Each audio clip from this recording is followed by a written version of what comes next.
Well, hello, everyone. Uh, Thank you for taking the time to join us at our coffee hour with Margaret Flowers and the impact of sanctions on three neighbors on three of our neighbors to the south. We are SCOTA, which is the Solidarity Committee on the Americas. We are a committee that is a part of Women Against Military Madness. Our committee educates about the U.S.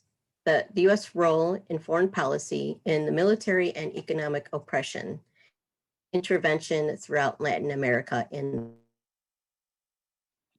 action-oriented, focusing on challenging the U.S.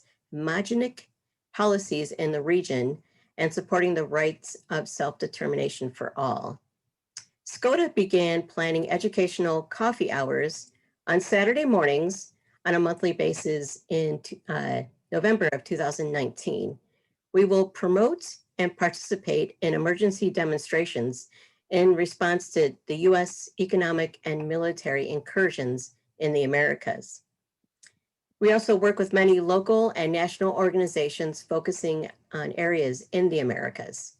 Some of the other groups that we work with are the National Network on Cuba, the U.S. Canada Cuba Normalization Coalition and their Saving Lives campaign, SERE, the Alliance for Cuba Engagement and Respect, and the Haiti Justice Committee of Minnesota. Some of the items that we've been able to work on and accomplish is that we wrote a resolution regarding working with Cuba in a medical collaboration effort, especially with the pandemic. It congratulates that Minneapolis City Council has passed that resolution. Senator Sandy Pappas on the state level authored and introduced this resolution in the past 2020 and the current 2021 Minnesota legislative session. We're also working with the St. Paul City Council to get it passed. And just to note, there's other cities across the country that have passed similar resolutions. So there is a high knowledge in our country that Cuba is willing to work with other countries, and especially having a really good healthcare system, wanting to help other people in the world. So it's really important to get some of these resolutions passed as quickly and in many places as possible. We also been allies and participated in many demonstrations to demand justice for George Floyd and all the stolen lives taken by the hands of the police. We're also part of a Minnesota and Cuba collaboration webinar on the pandemic. Both had healthcare leaders speaking and was the first event of its kind in the US with healthcare officials speaking from Cuba. We're hoping to have a car caravan against the US blockade on Cuba. There have been car caravans against the embargo in many cities in the US and many other countries. So if this sounds all good and very interesting and you want to take part in our committee, we do have meetings. We're still on Zoom. They happen most Thursdays at 10 a.m., which is a relatively new time for us. So email in the chats, you can join our committee and we'll be able to get more done. So just to let you know, we're on live on Zoom and Facebook. So Facebook is on our SCOTA page, and this presentation will be up on YouTube, Women Against Military Madness page later. And if you have any questions, please type them in the Zoom chat or Facebook comments. So let's begin with our program. And Sarah Martin will be doing a land acknowledgement. Take it away, Sarah. Yeah. Hi, everyone. Thanks for coming to this great program. We're really lucky to have Margaret Flowers. And as has become custom, before all our events, we now do a land acknowledgement, the WAM land acknowledgement. So that is, Badote is a Dakota word that generally means where two waters come together. The Badoti, where Hahatanka, this river of the waterfall, or Wakpatanka, big river called the Mississippi River in English, and the Minnesota Wakpa, Minnesota, which is the Minnesota River, come together, is central to Dakota spirituality and history. Badote is a place that carries a complicated and layered history.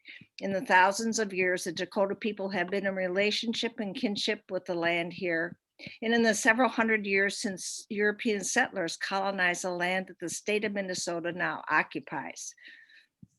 The United States land seizures were a project of spiritual destruction that denied the Dakota free and unhindered access to the land that fundamentally shapes their identity and spirituality. Today, 11 reservations are located within the state of Minnesota, 4 Dakota communities in the southern portion of the state and 7 Ojibwe communities in the north. WAM pays tribute to the Dakota and the Ojibwe. We invite you to consider the land on which you live in the confluence of legacies that bring you to stand where you are, particularly through critical reflection and conversation with your own community. And now it is my great pleasure to introduce Margaret Flowers. At this time of so much different disinformation and demonization about Nicaragua, Venezuela, and Cuba in the corporate media, we are very fortunate to hear from her, and who has just literally returned from a fact-finding and solidarity trip to Nicaragua. She got back last Sunday, in fact.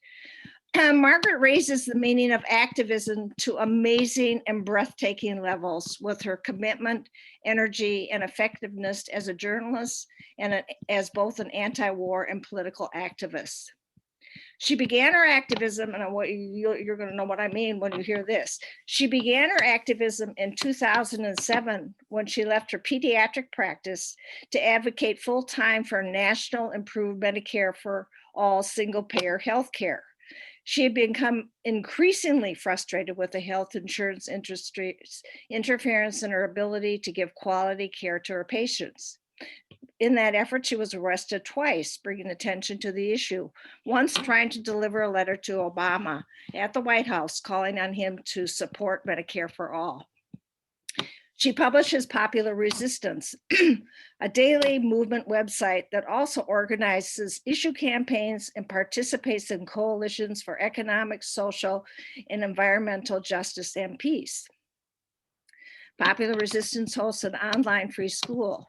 Margaret is a prolific writer, and her articles are frequently published in Truth Day, Truth Out, Dissident Voice, and other online outlets. She hosts Clearing the Fog Radio and has been interviewed on the radio and TV programs, including twice on Bill Moyer's Journal.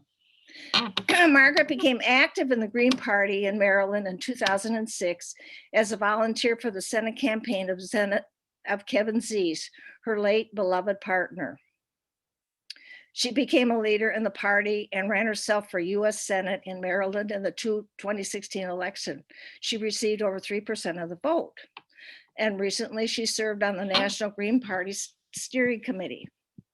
Margaret was a core organizer with the Occupy movement in Washington, D.C., and she is now a national leader in the anti-war movement and a member of the United National Anti-War Coalition Administrative Committee, where she is involved in the organization's Sanctions Kills campaign. In 2019, after a trip to Venezuela, many of you know about this, Margaret and Kevin protected the Venezuelan embassy as part of a coalition group called Embassy Protection Collective at the invitation of Venezuelan President Maduro. They were among the last 4 removed from the embassy by DC authorities on May 16th, 2019. After 40 days under siege, they were arrested, charged, tried, but won when the trial resulted in a mistrial. I hear everybody clapping. Margaret has made many trips to countries in the crosshairs of US imperialism, her most recent, of course, being the trip to Nicaragua. So, thanks so much, Margaret, for being with us, and now you take it away. Well, thank you so much, Sarah, and thank you for that introduction. It's great to be with everyone and to thank you for inviting me to be part of this. And of course, Sarah and I were together in March of 2019 in Venezuela for the peace delegation. That was really excellent. So I have some slides, and let me see if I can get this going so you can see them. And let's see if I can get slideshow to start. Here we go. Okay, so yeah, so I've been asked to talk. I'm going to give kind of an overview of the delegation to Nicaragua, but also talk about Cuba and Venezuela, which are all considered by the U.S. foreign policy establishment to be the troika of tyranny, but in reality, they are the threat of a good example because they're standing up to U.S.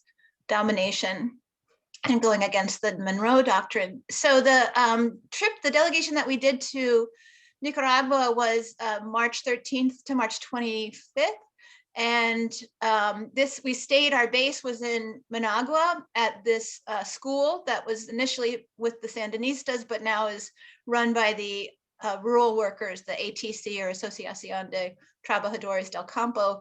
And I just loved this chant. Well, we chanted it a lot that they had. There's this phrase that they had on the school, which is globalize the fight, globalize the hope, because the ATC actually launched the La Via Campesina, which is a worldwide peasant workers movement that's huge. The delegation was 13 of us. Most of us were from the United States. It's the first delegation of the Sanctions Kill Coalition. And we wanted to kind of just get a sense of the sanctions are very new on Nicaragua and get a sense of, how that was impacting the country and how they were prepared to try to resist it. So the first couple of days we were based at the school and we had a number of lectures that were really excellent. And so they talked all about the history of the Sandinista revolution, how, the US, like most Latin American countries, was trying to dominate and control Nicaragua for over 100 years. And in the early 20th century, it was Augusto Cesar Sandino, who was one of the really strong leaders that kicked the US Marines out. But then that was shortly after that, a dictator, US-backed dictator was installed and reigned for almost 50 years, and that was the Somoza family. And so, as most people know, the Sandinistas then overthrew the Somoza dictatorship in 1979, the same year as the Iranian Revolution. This was after kind of the Sandinista Front, which is the FSLN, it's a political party, formed in the early 60s by a number of students. And then in the early 70s, the Association of Rural Workers formed, and they really were two major arms of the revolution that overthrew the Somoza dictatorship, put in place a new constitution that is, based on human rights and empowerment of people. And then, of course, like Iran, were punished for that with the Contra War that was backed by the United States in the 80s. And then what they call the neoliberal period in the 1990s, because they actually put in place a democracy. And in that democracy, there were some, conservatives and neoliberals that were elected 3 times before Daniel Ortega was reelected in 2006. So during that 16-year neoliberal period, a lot of the gains that they were able to make during the 80s were reversed or had to be defended. So that's just kind of a brief history, but since 2007, when Daniel Ortega started being in power, they've made tremendous strides, and I'll talk a little bit about that. So this is a park that's above the area where they had it was a structure where they actually brought people during the Somoza dictatorship to torture and jail them. And they've turned it into this park that has this beautiful view of the city and of the lake. And the silhouette is a silhouette of Sandino, Augusto Sandino. And then this structure to the right of the silhouette, when I asked what that was, it's actually a symbolism of feminism, because feminism is a core part of the Sandinista philosophy, and it shows up in the work that they do. I just do want to quickly mention that after we had our base in Managua for a couple of days at the school, we split into 2 groups. and one went out to Esteli, which is an area where they grow pitaya or dragon fruit.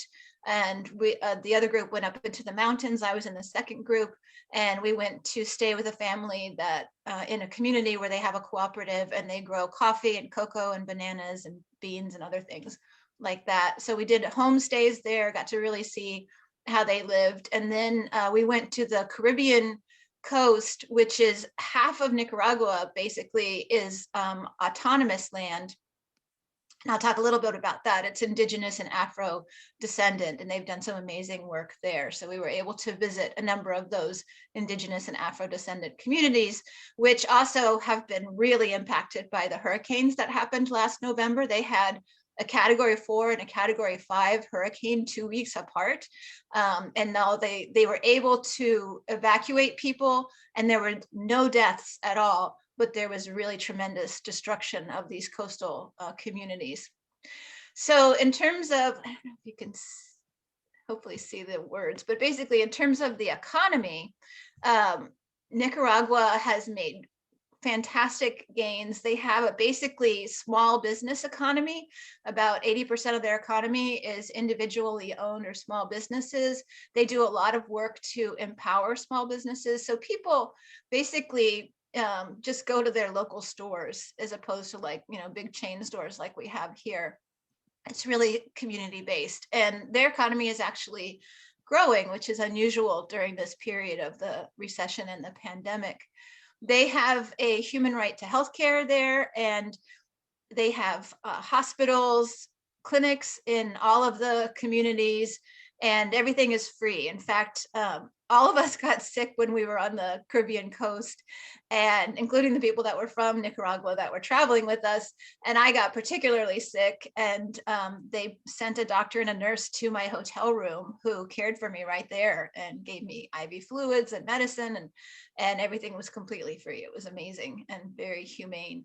But everywhere we went, like at one place we were up in the mountains, they thought we were a medical delegation, and so there was a gentleman who came up to talk to me and wanted some advice about his healthcare. And when I said, well, I can't really tell you what it is unless you get some tests. And he was like, oh yeah, I already went to the hospital. I got all my tests. And this was in the middle of the mountains, in the middle of nowhere. Like we drove on dirt roads for what seemed like forever to get to this community. And he said, yeah, and I'm going back to the clinic. It's 2 kilometers away this morning to get the test results. He just wanted to hear if I had any thoughts. But, and so even way out in the rural areas, they have high quality healthcare. They also have education. We visited the school there, and they put a lot of emphasis on education, including higher education, which is free. The ATC has a number of programs. And so they're really pushing women to become educated and to become independent. And that's part of their political education through the FSLN and the ATC. So the daughter of the gentleman whose house we stayed in the mountains had gone to college, gotten a business degree, and had opened a store right there in that community. And that's kind of typical of women in Nicaragua. They also have established basically food sovereignty. 90% of the food that they consume is grown locally, and they have been exporting their food as well. In the last decade or so, they've made tremendous strides in transportation. They're building highways. So what used to take, like 13 hours to travel is now down to just a few hours. And this is really important for these agricultural producers to be able to get their products to the market. So people really boast about the highways there. When we were out, driving in taxis and things like that, people wanted to tell us about how wonderful their roads were the best, in Central America. And then, as I mentioned, women and youth empowerment, they have a gender equality provision so that in their political offices, they need to have at least half women. So if they have a president of one gender, the vice president has to be the other gender. And then they just have all kinds of programs for women, loan programs to help them start businesses, as well as support for starting businesses. They have a lot of youth programs, a lot of youth education, and really teaching them skills so that, because they understand that, they're building the revolution. they're building all of these new things, and they have to have people who can go into the communities and do the work of building these institutions that they're creating. Again, in the house that we were staying in the mountains, one of the daughters was a nurse. And our first night there, she sat at her desk all night in the house, taking calls and scheduling people for the clinic for the next day.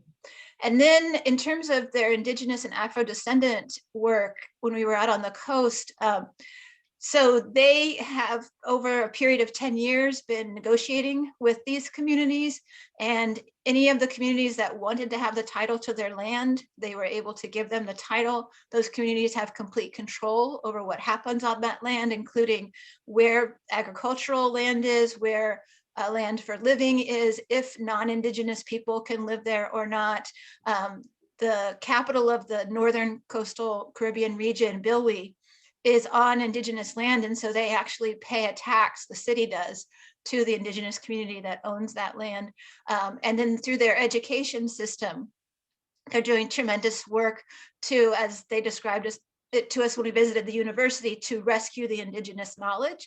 And even through their agroecological schools, they do a lot of taking the kind of traditional wisdom and then looking also at the new science and coming up with best practices and sustainable agricultural practices for their country. So this is just really skimming the surface, but the work they're doing there is really inspiring and tremendous.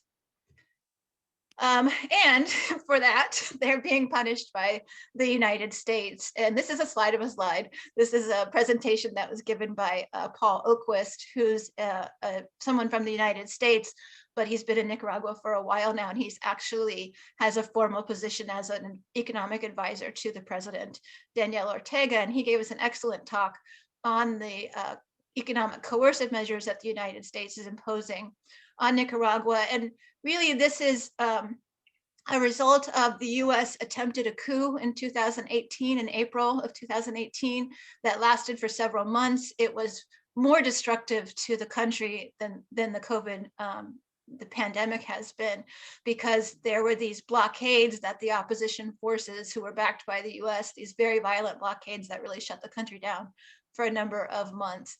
And that failed, that coup attempt failed. And so in December of 2018, the US passed the NICA Act, which is basically blocking trade and financial transactions with Nicaragua. And as Paul wrote on this slide, why do they do this? Typically, it's to try to destabilize the government or try to carry out a coup. And Nicaragua has an election, a presidential election coming up on November 7th, and already the US is maneuvering to try to undermine the results of that election, as it's doing in so many other Latin American countries. So this is a couple of slides from a presentation that we have through the Sanctions Kill campaign, which is a Sanctions Kill toolkit, which anybody can use. It has the slides and a script and a sample video to look at so that you can learn how to present it. But basically, just want to make the point, which you probably already know, but sanctions or unilateral coercive measures, as they are actually technically, are just as deadly as war. They tend to devastate economies, cause hyperinflation, they cause capital flight, so there's no investment, loss of jobs. They destroy the ability to cooperate regionally and do local trade, and then they end up impairing access to basic necessities like food, water, energy, and transportation. Fortunately, Nicaragua is fairly food sovereign, and when it comes to energy, they're also pretty, in terms of electrical power, they have 75% of their energy is produced through renewable sources. A lot of that is geothermal, because they have a lot of volcanoes in Nicaragua. And they're trying to move towards electric vehicles as well, so that they can, be more protected from the US's sanctions, as well as they're just trying to be a very ecological country. They're very conscious about that. And as I mentioned, these are not really sanctions. These are unilateral coercive economic measures imposed by the United States unilaterally on Nicaragua, but also on 38 other countries around the world, which comprise about a third of the global population. And these are illegal under all of these various laws, the United Nations Charter, various conventions, the Rome Statute. And that's because they're not done through a process where, you know, the country is found to be in violation of something, and then the economic measures are imposed as a punishment. This is just something that the US does to impact or influence or coerce other nations into doing things. And in spirit, it violates the supremacy clause of our US Constitution, which says that international laws are on par with our own laws. But that has been weakened over the years by the US legal bodies. But these are illegal. There are some of the 39 countries that have had sanctions imposed on them through the United Nations, but that has been done with basically the real influence and strong arming of the United States. So we also consider those to be, you know, not necessarily on the up and up. So troika of tyranny, or the threat of a good example, the Nicaragua, Cuba, and Venezuela are three countries that have stood up to the US's imperialism and have had revolutions and are undergoing a revolutionary process of transforming their country into one that respects human rights, you know, uses their resources for the good of people, and tries to lift up and empower their people. So we'll see with Nicaragua, you know, it's fairly new, but it is already having an impact on them in terms of being able to get loans and get investment for projects. This photo here is just a photo from Nicaragua of the house that we stayed in, where they have their own grinder and they grow their coffee, they roast it at the home, they grind it and sell it. They also make bread there. They make these really amazing bread, which they, you know, grind the flour and stuff through this grinder as well, and they sell that in their store. Just anyway, I thought that was cool. But in terms of Cuba, you know, Cuba is one of the countries that has been under the US's economic blockade for the longest. It's been around 60 years. And for Cuba, you know, it's really a pretty full-blown blockade, which has worsened under the Trump administration to include limiting trips to the country for education, limiting trade for Cuba with other countries, also blocking financial transactions like Western Union. People can't send money via Western Union to and from Cuba, so this impacts families that do that. The Venezuela has been very responsible for providing oil to Cuba, and so recent economic measures against Cuba are restricting that. And then also the Helms-Burton Act, which basically is saying that before the Cuban Revolution, there was some private ownership of land. Those private owners were kicked out, you know, kicked off their land. And so under the Helms-Burton, those private entities are, you know, able to say that they still have title to that land and try to fight for that. And actually, that's something I should mention with Nicaragua. After the revolution in 1979, 80% of their land was in the hands of 5% of people, and they did a massive land redistribution that gave land to 120,000 families. And so these families are able, and then also through the ATC, they worked with the families so that they could make their land productive, grow their food, and make a living off of it. So it was a huge land reform that happened there. And then just to touch on Venezuela, poor Venezuela. In 2015, the Obama administration designated Venezuela a national security threat. That is the first kind of legal step that the US takes in order to be able to kick in the US laws that, you know, that impose economic punishment on these countries. That in itself, even before there were any sanctions on Venezuela, caused a lot of capital flight, where industries could see where this was going and no longer saw Venezuela as a good place for them to invest. And then since then, really severe economic measures, blockades have been put onto Venezuela. Just the biggest crisis they have right now is oil. I was there in December for the National Assembly elections, and people are waiting in line for 2 to 4 days to get gas to their car, for their cars, because of such a severe shortage. And it's getting worse. There's no cooking fuel. People are struggling to be able to cook their food. And there was a UN representative who recently went down there to, to assess the situation. And her full report's coming out in September, but in her preliminary report, she basically said that the economic blockade on Venezuela has undermined 99% of their revenue. So this is a country that's now trying to operate on 1% of its, typical government revenue. And that's, causing all sorts of problems. Venezuela has amazing programs of providing food to families through the CLAP program, free housing, free healthcare, all of these things. And all that's being threatened by the US's really brutal economic war. So I think I'll stop there, and then I'm happy to take any questions that anybody has. Oh, I can't hear you, Sarah. I think you're muted. There. Thank you so much. That was both mostly inspiring, another country in Central America that is indeed a threat of a good example. And when you think of what's going on in this country, it means we have a lot of work to do, right? Both here and also to get those sanctions lifted. They're criminal, obviously, in all senses of the word.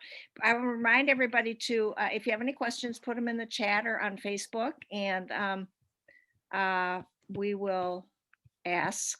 Of course, we will make those a priority, actually, but we have some too. You've already told us the history of U.S. sanctions in Latin America and how they differ. And actually the impact. You've answered most of our questions, actually, except what can we do? I guess that's one. Well, even U.S. citizens, what should we be doing? Yeah, and there were a couple things I didn't mention about the impacts, and one is that just the I mentioned the loss of revenue to the Venezuelan government. The United States has seized billions and billions of dollars from Venezuela, including pressuring the Bank of England not to release Venezuela's gold, their own gold that they have stored in the bank, over $1 billion that they wanted to use through a UN food program, is being blocked. And this is leading to actual death. The Center for Economic and Policy Research did a study that showed in a one-year period, 2017 to 18, the sanctions contributed to the deaths of 40,000 Venezuelans. Can you imagine if we dropped a bomb on 40,000 people? That would be major news. And then Cuba, a recent assessment looking at a one-year period from mid-2019 to 2020, found that the result of the economic blockade imposed by the US caused a financial loss of $5 billion to this tiny island country. So what can we do? Well, we have to educate people. I think most people don't really understand what sanctions are. There's a general belief in the US that this is a more humanitarian way to impact, influence other countries. We have to help people understand that that's absolutely false. It's just as deadly as war, but it's a more invisible cause of death. We need to help people to understand how this economic war affects us at home in the US as well, many ways. And a lot of this is outlined in the toolkit. I put the link for the toolkit on the chat. But, restricting trade and things like that. But also we have to understand that the mentality or ideology that underlies this economic war being waged on other countries, and most of these countries are global south. There's definitely a racist element to this as well. They're mostly countries that are predominantly people of color. We see the same things here in the United States. We don't have healthcare, education, affordable housing, pensions, jobs with a living wage. We're also experiencing an economic war. So we have a lot to learn from the people in other countries who've been resisting this US economic war about how to resist and how to protect ourselves. So education is really key.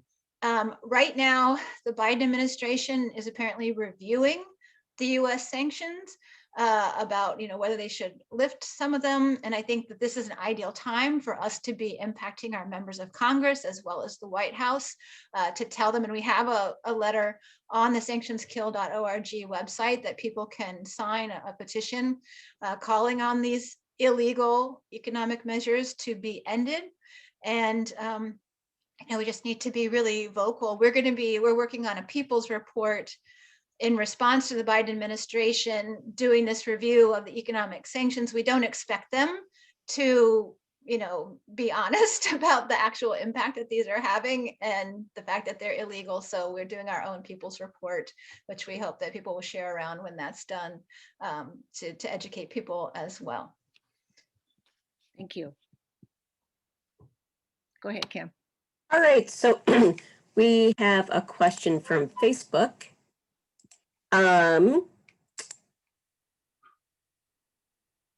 Are there any other countries and in Europe participating in sanctions against Nicaragua?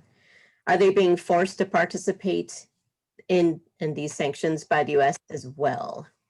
So there are, European countries in particular are complicit a lot of times with the United States in imposing these economic measures. And even when they're not, the United States does a practice that's referred to as secondary sanctions. So, for example, we have economic restrictions on Iran.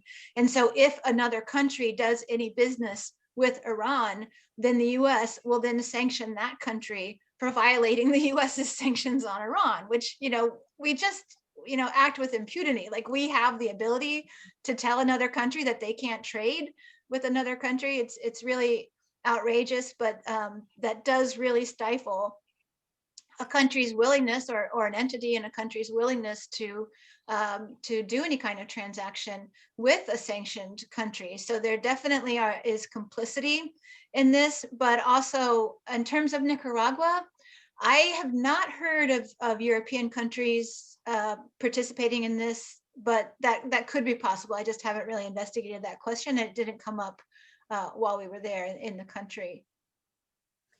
I just want to step in. We just enabled chat, so I know someone had their hand up. So please go ahead and type in your questions now. So sorry about that lag. Sarah?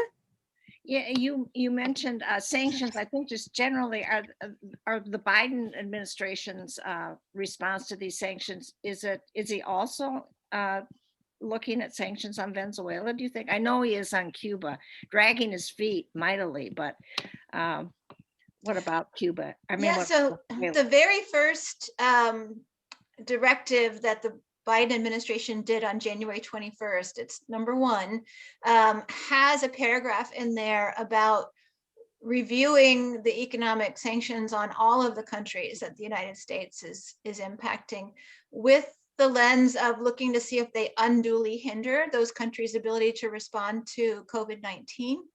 And since then, I've seen, coming from the Treasury Department and other places, that they're expanding the scope and just looking at the sanctions and whether they are doing what they are supposed to be doing, if they're meeting their goals. The government knows, and you see reports of this, the government knows that for decades we've been using these economic measures and they haven't resulted in the goals, the outcomes that the US has wanted. And the government admits that, but they continue to do them because it is a more acceptable form of warfare. But yeah, so I think they're reviewing all of the countries and making recommendations.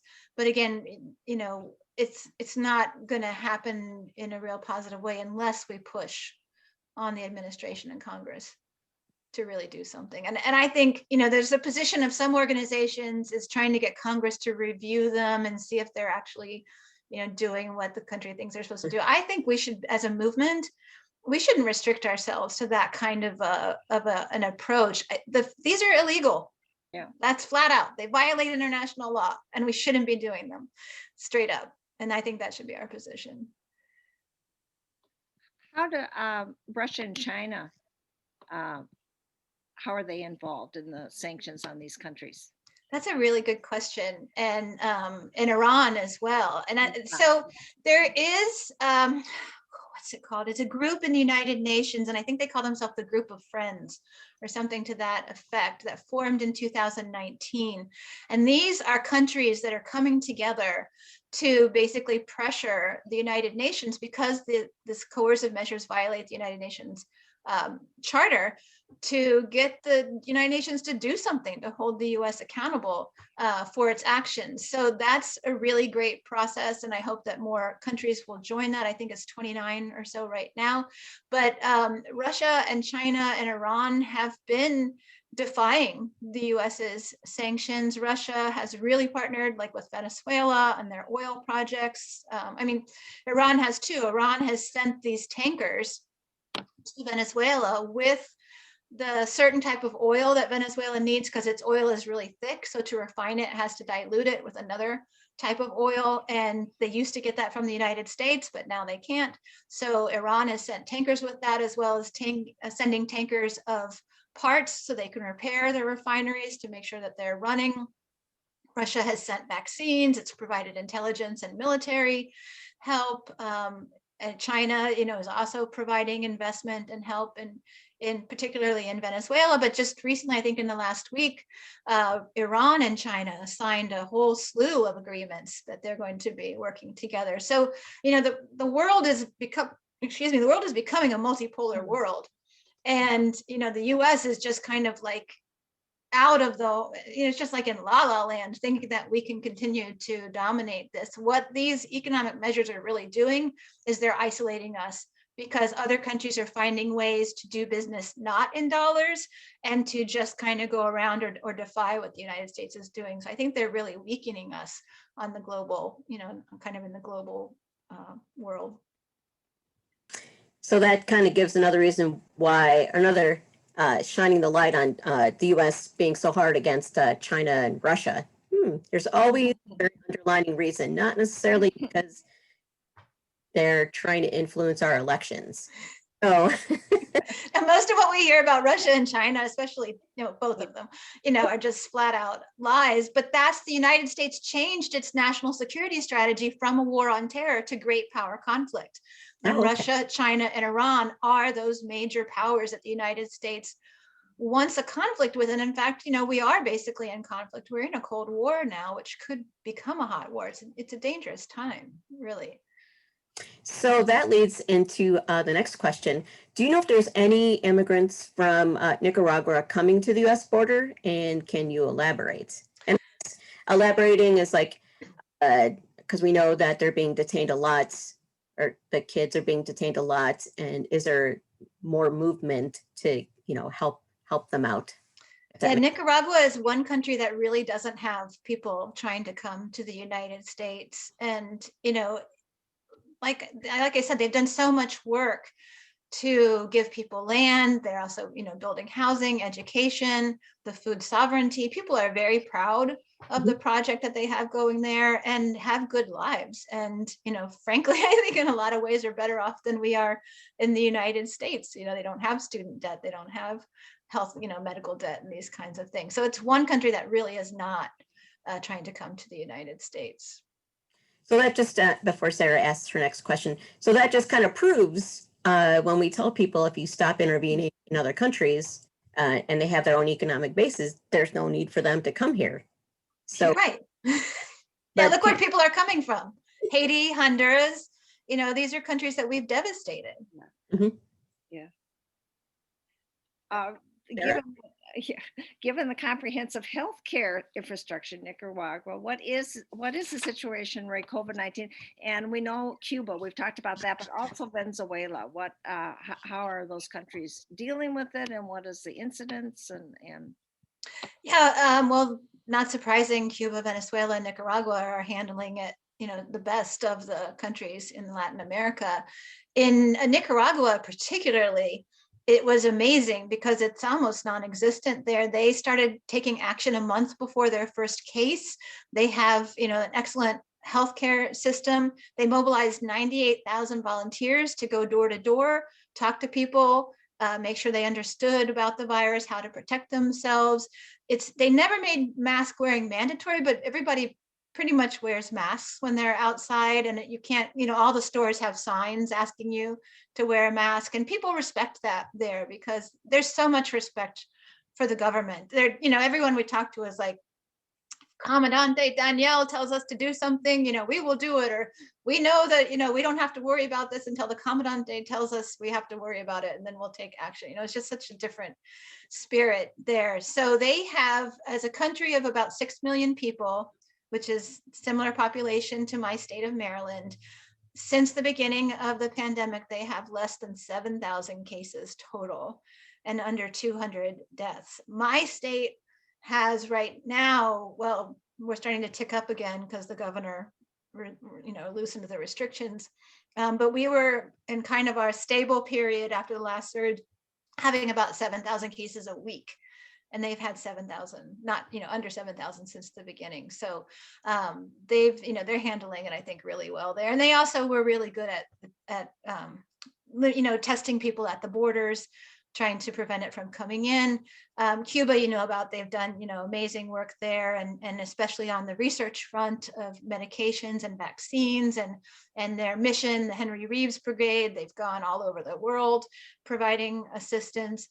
Venezuela is doing pretty well, not as well as Nicaragua and Cuba, but I would say relatively, considering that they're bordered by Colombia and Brazil, which are doing terrible with the pandemic. And actually, Venezuela repatriated a lot of people who had left the country, went to Ecuador and places like that, and then were, didn't feel safe there with the pandemic being out of control. And Venezuela was able to bring them back home. But just going into Venezuela was such night and day from traveling in the US, because they had very strict measures in place. They made sure, before we even got to immigration, we had to go through a sanitation booth, get our temperature checked, pass through a medical checkpoint, show that we were negative, or they had people there to assess you and test people who hadn't been tested. So all of that was really excellent. We were tested while we were down there. One of our election observers did test positive while she was there. And so they kept her. They put her in a hotel. They provided her with medical care and food. And actually, she got admitted to the hospital for 5 days, and all of that was free. And they, kept her there until she was able to go home. So I think, they're definitely a model of how to deal with this, despite the economic blockade. Oh, okay, that's just a great answer. Actually, there's two in the chat. I'm going to ask this one. It's kind of like a follow-up question. How is the government of Nicaragua funded so it can supply people with their needs, etc.? Yeah, they export food, they export energy to neighboring countries. I'm not sure what they do. They have some mining there as well, which they're trying to do in a way that's less harmful to the environment. They also do logging there, so they export that. And again, they're trying to do that in a way that's more protective of the environment. They export a lot of beef, and this is an industry that's also under attack right now by the United States. And there's a lot of misinformation in the corporate media about their beef industry. The US is trying to say that Nicaragua is imposing on the rights of their indigenous population with their cattle industry, and that's absolutely false. So you'll see this whole conflict beef story out there. Mm-hmm.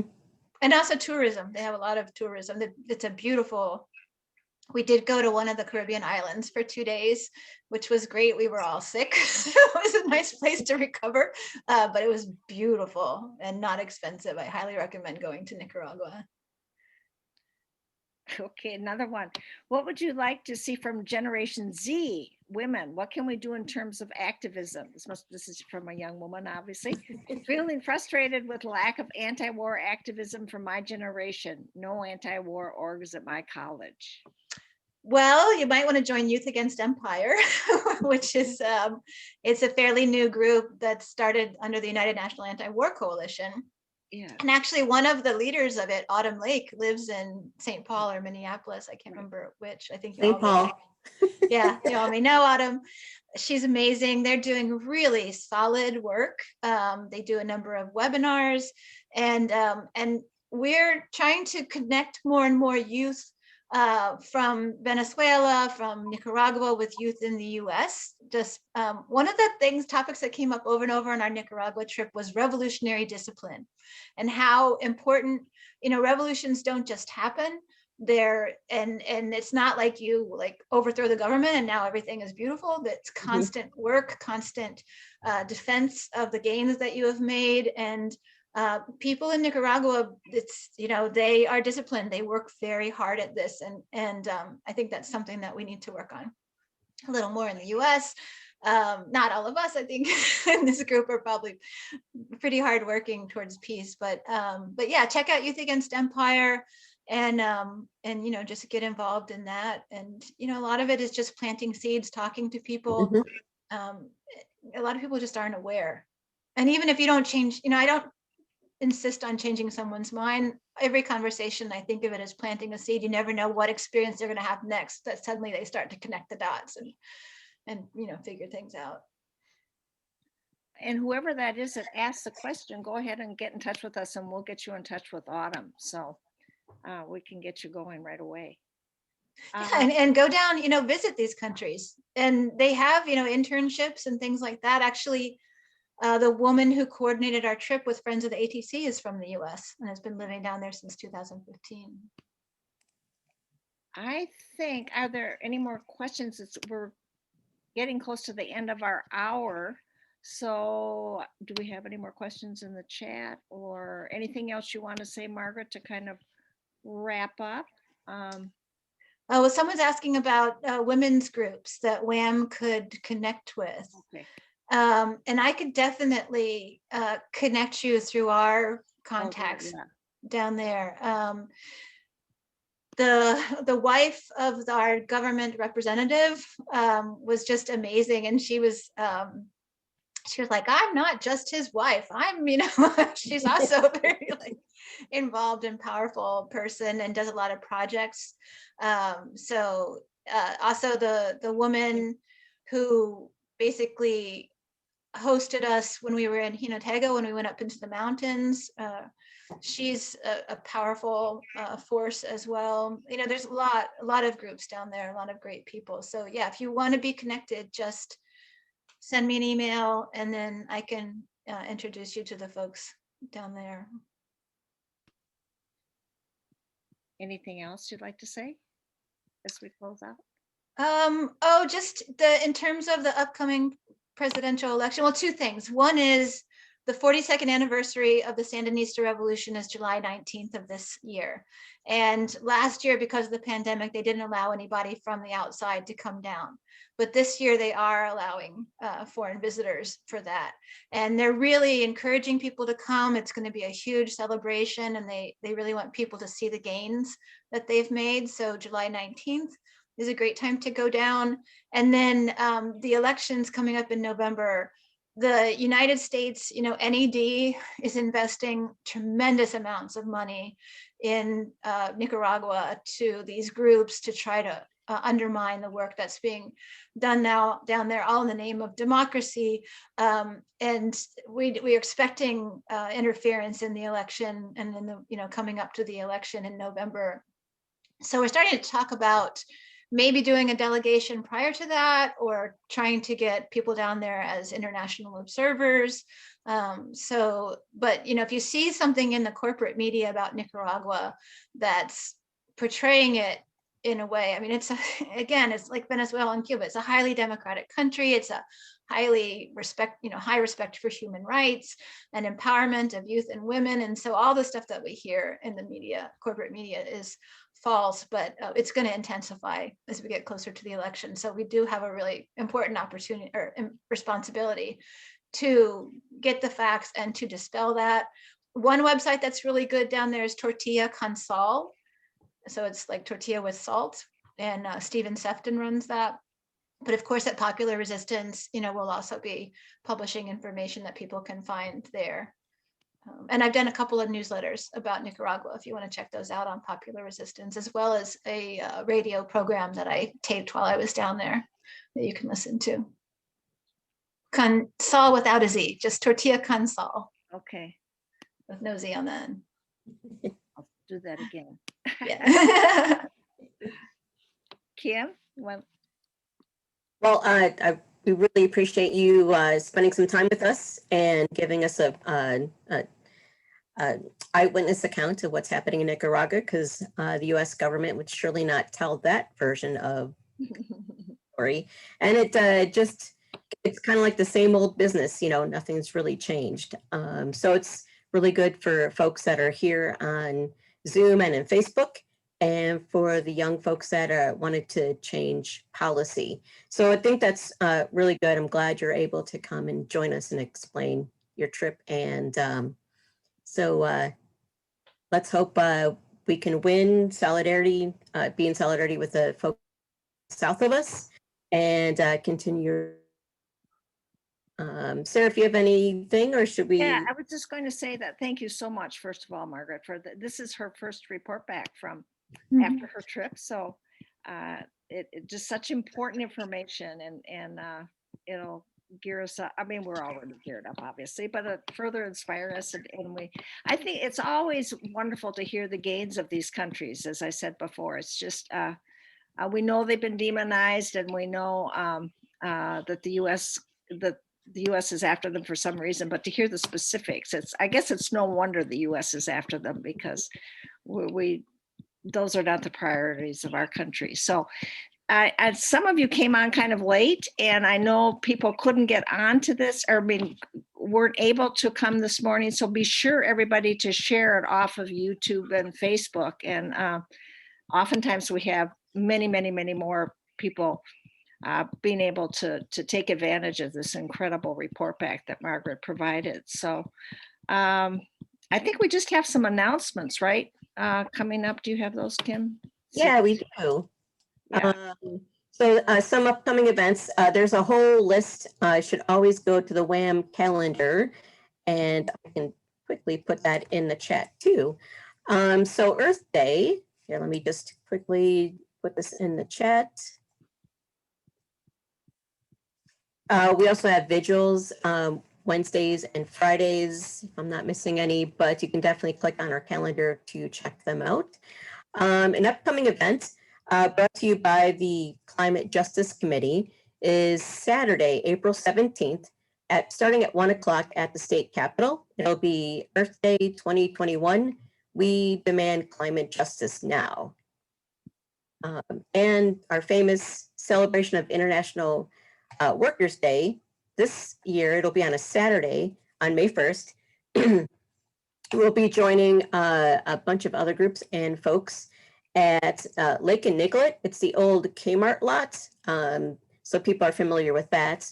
So Saturday, May 1st, starting at 2, we'll have a rally and march.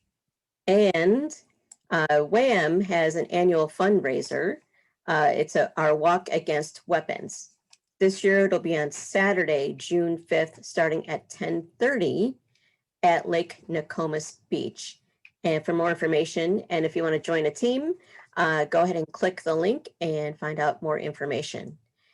And it's a bittersweet announcement. Polly Mann, one of the founders of Women Against Military Madness, she not only turned 101 this past November, but she's moving out to California soon. So check our email, our calendar, because I'm sure we're going to have a going away party for her. So that's, and there's an announcement about the Cuban Film Festival that continues to April 4th. And there's an org to click for tickets in the chat. So any other announcements that I'm missing, Sarah? No, just of course, all the things coming up around the George Floyd trial. Right. Stay tuned for those, but we're all going to be busy, right? In the next, as usual, we're going to be busy. So thank you, everybody, for joining us today. And we'll soon get back to our monthly schedule of coffee hours, but we kicked it off with a really good one this month. So thank you again, Margaret, for all you do and for joining us. And we look forward to seeing you soon. Maybe as election observers in Nicaragua, who knows? Thank you, everybody. Have a good day. It's going to Thank be nice you. out here. Beautiful. Get outside.